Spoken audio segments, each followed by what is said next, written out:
тоңазытқыш, яғни холодильник. Минус 18 градус. Өнімдерді қауіпсіз сақтаудың әлемдік стандарты деген теорияға көпшілік адамдар сенеді.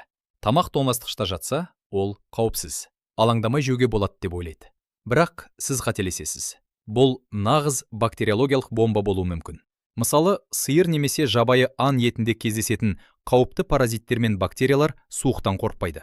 Тіпті өлмейді. Олар жай ғана тоңазытқыштың температурасы минус 18 градуста, мұздың астында жатып, сіздің асқазаныңызға түсетін сәтті күтеді. Тоңазытқыш оны өлтірмейді. Ол оны тек консервациялап, сіз үшін сақтап береді. Бүгін мен Мирас Ерланұлы, сіздің ас үйіңіздегі үнсіз жаулар туралы шындықты айтамын. Ет, балық және жұмыртқаны қалай дұрыс сақтау керек? Бұл кезекті қорқынышты оқиға емес. Бұл сіздің тірі қалу нұсқаулығыңыз. Денсаулығыңызға бейжай қарамасаңыз, дәл қазір мұқият тыңдаңыз. Мысалы, неге бір дастарханда отырып, бір тағамды жеген екі адамның бірі ауырып, екіншісі сап-сау жүреді? Жауабы қарапайым. Бәрі иммунитеттің ресурсына және сіздің ағзаңыздағы жинақталған жүктемеге байланысты. Кейбір паразиттер нағыз хакерлер сияқты. Олар ағзаға кіріп алған соң, иммунитеттің дабыл жүйесін жергілікті деңгейде өшіріп тастайды. Сыртынан бәрі дұрыс, бірақ іштей ресурстың таусылуы. 20 жастан асқан әйелдерде эстроген деңгейі табиғи түрде төмендейді. Ал эстроген жай ғана гормон емес. Ол азайған сәтте ағзада жылдар бойы бұғып жатқан паразиттер оянуға мүмкіндік алады. Міне сондықтан бір үйде бір тағамды жесе де, біреудің ағзасы соққыға төтеп береді, ал екіншісінің ресурсы таусылғандықтан ауыр зардап шегеді. Бұл лотерея емес, бұл сіздің ішкі қорғанысыңыздың деңгейі. Енді ең маңызды бөлімге көшейік. Көпшілік адамдар мейрамхана тағамдарын жеуден қорқып жатады. Бірақ нақты қауіп сіздің тоңазытқышыңыздағы үйдің таза өнімі деп жүрген кәдімгі тұздалған сельт балығында жасырулы болуы мүмкін. Теңіз балықтарында, соның ішінде сельте анизакида деп аталатын жемішке құрттардың дернәсілдері личинкалар болады. Оны жай көзбен көру мүмкін емес. Ол балықтың бұлшық етінде спираль болып ширатылып, тығылып жатады. Ең қорқыныштысы, ол суыққа өте төзімді. Халық арасында балық тұздалса, демек залалсызданған деген қалыптасқан қате түсінік бар.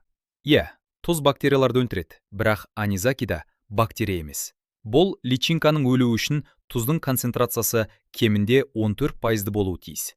Ондай балықты аузыңызға сала алмайсыз. Ол тым ащы болады. Ал біз үйде дайындайтын дәмді, жұмсақ тұздамаларда тұз мөлшері небәрі 3-5% ғана. Бұл личинканың тірі қалып, сіздің ағзаңызға сапар шегуіне толық мүмкіндік береді. Егер асқазаныңыздың қышқылдығы қалыпты болса, ағзаңыз оны жойып жіберуі мүмкін. Бірақ 20 жастан асқанда немесе қыжылға қарсы дәрі ішетін адамдарда асқазан қышқылдығы төмен болады.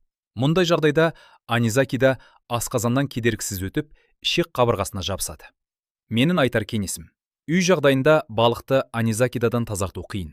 Сондықтан балықты өнеркәсіптік тәсілмен қатырылған жерден алыңыз. Олар балықты минус 35 градуста қатырады. Бұл температурада ғана паразиттер толық жойылады. Кәдімгі үй тоңазытқышында мұндай қуат жоқ. Ең қауіпсіз жолы балықты қуыру немесе пісіру.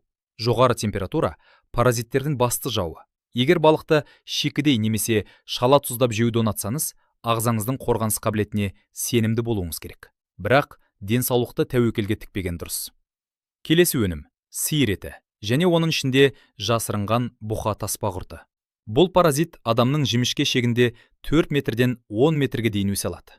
Көпшілік адамдар, мұндай дәу паразит ішімде болса, мен оны сезер едім деп ойлайды.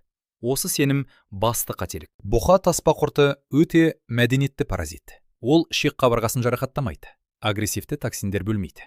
Ол жай ғана сіз ішкен астың ең нәрлі бөлігін ұрлап, сізбен бірге өмір сүреді. Адам тек аздап шаршаңқы жүреді, немесе іші аздап кебеді. Мұның бәрін біз жасқа, стресске немесе жұмысқа жаба саламыз. Әсіресе 50 жастан асқандарда бұл инвазия өте сирек анықталады.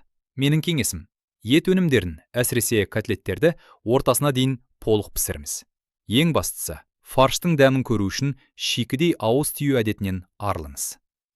Келесі өнімдер. Жасымық, көкөністер мен жемістер. Біз оларды тазалық пен денсаулықтың нышаны деп білеміз. Бірақ ащы шындыққа келсек, жай ғана көкөністер мен жемістерді сумен шаю паразиттерден құтқармайды. Мәселен, ит пен мысықтан тарайтын таксокара жұмыртқаларында арнайы жабысқақ ақуыз қабықшасы болады. Ол құлтынайдың бетіне немесе ақжелкеннің жапырағына желімдей жабысып тұру үшін жаратылған. Су оның жартысын жуып кеткенімен, қалған жартысы бәрібір қалып қояды. Ал лямблия цисталары тіпті хлорланған кран суына да төзімді.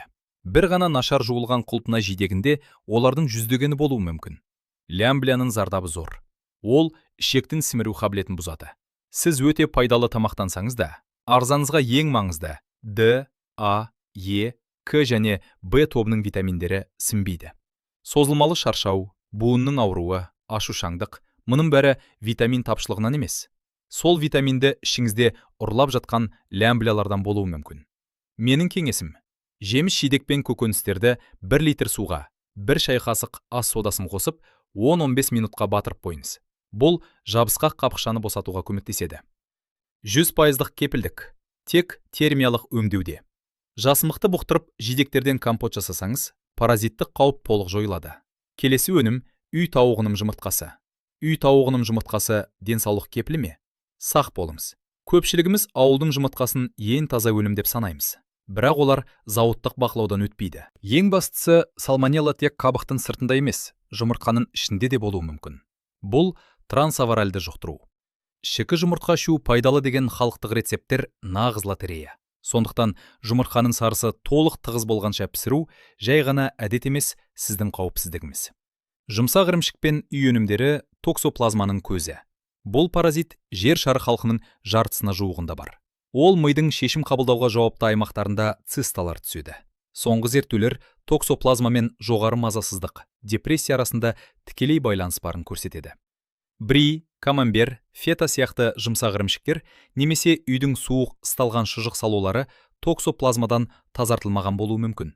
Себебі олар 66 градустан жоғары қыздырылмайды. Әсіресе жүкті әйелдерге бұл өнімдерден қатаң бас тарту керек. Менің кеңесім: жұмсақ ірімшіктерді өнеркәсіптік пастерленген сүттен жасалған болса ғана алыңыз. Үй суық ысталу өнімдерінен абай болыңыз. Тихоокеан лосостарында, соның ішінде горбушада, кең таспа құртының личинкалары бар. Бұл паразит бұқа таспа құртына ұқсас, бірақ бір принципті айырмашылықпен. Кең таспа құрты В12 витаминін таңдамалы сіңіреді. Сіз жеген тамақтан оны шектегі сіңіп үлгермей бұрын ұстап алады. В12 витамині созылмалы жетіспеушілігі кезінде шашаушылық, аяқта әлсіздік және саусақтардың үйуі, есте сақтаудың нашарлауы, жабырқаулық болады. Есіңізде болсын, -70 градус. Бұл еттің немесе балықтың ішіндегі минималды температурасы. Табадағы емес, дәл ортасындағы қызу. Сондықтан ас үй термометрін сатып алу денсаулығыңыз үшін жасалған ең тиімді инвестиция болмақ. Егер жиі өзен балығын жесеңіз, аписторхозға ИФА анализі және нәжіс капроскопиясына. Үйде үй жануарлар болса, немесе үй ірімшігін ұнатсаңыз, таксоплазмозға ИФА, себепсіз шаршау мен іш өту болса, лямблия антигеніне нәжіс анализін тапсырыңыз. Менің сіздерге айтар кеңесім: теңіз балығын кек зауыттық қатырылған түрінде, өзен балығын кек термиялық өңдеуден өткізіп жеңіз. Ет өнімдері ортасы 70 градустан жоғары пісуі тиіс. Жеміс пен жасымық содалы суға батырып қойыңыз. Шикі фарштың дәмін ешқашан татып көрмеңіз. Бұл ақпарат сізді үрейлендіру үшін емес, ағзаңызды қорғауды үйрету үшін айтылды. Көптеген аурулардың себебі біздің күнделікті әдеттерімізде жатыр. Қарапайым ас термометрі немесе тағамды дұрыс өңдеу сізді жылдар бойы емделуден құтқаруы мүмкін. Егер бұл видео пайдалы болса, лайк басып каналға жазылыңыз. Өзімізді күтіміз. Келесі кездескенше.